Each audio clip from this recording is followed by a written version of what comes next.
நான் உங்களை மீட் பண்ணா உங்ககிட்ட ஒரு முக்கியமான விஷயம் கேட்கணும்னு நினைச்சுக்கிட்டு இருந்தேன். அப்பாவும் நீங்களும் எப்படி ஒண்ணானீங்கன்னு சொல்லுங்க. உங்க லவ் ஸ்டோரியை சொல்லுங்க. அத பத்தி கேட்டாலே எனக்கு வெக்கமா வருது. நான் சொல்றேன்.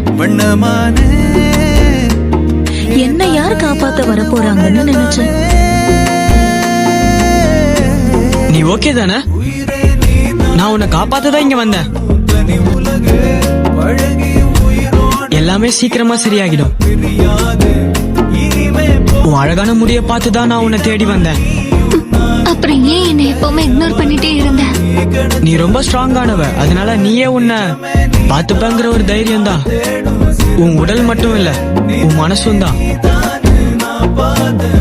மத்த சண்டைகளும் இதுவும் ஒண்ணு கிடையாது. அதனாலதான் நான் வந்தேன். ஆனா ஏன்? ஏன்னா நான் உன்னை இழக்க விரும்பல, அதனாலதான். அதுக்கப்புறம் நான் மினாட்டோவை விரும்ப ஆரம்பிச்சேன்.